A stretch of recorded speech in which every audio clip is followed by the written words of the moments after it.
when the government wanted to point to the devastation of climate change, it didn't have to rush to other parts of the world. It could find them here in the UK, in London this summer, and in the West Midlands in January.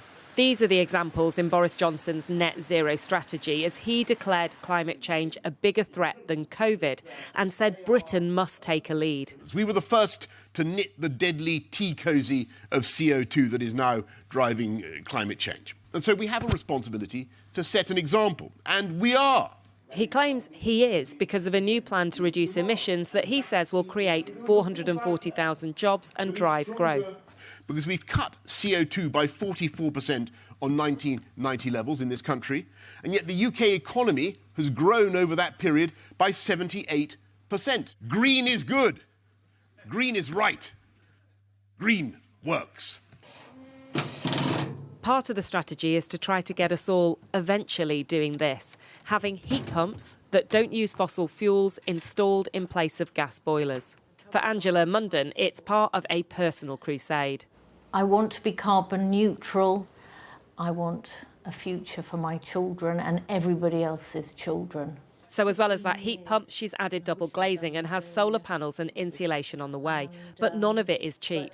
I was going to get an electric car, but actually I can't afford that. Angela had to cover the initial cost of her heat pump. And how much did it cost you? 16,500. But because of a current government scheme that ends in March and pays out variable amounts, she'll be able to get back 10.5 grand over 7 years. For her, it's actually more in total than the new scheme that takes over in April. It will give homeowners in England and Wales a lump sum up front of £5,000 to help them switch over. But the average heat pump costs between £6,000 and £18,000, and the £450 million pledged will cover only 90,000 homes.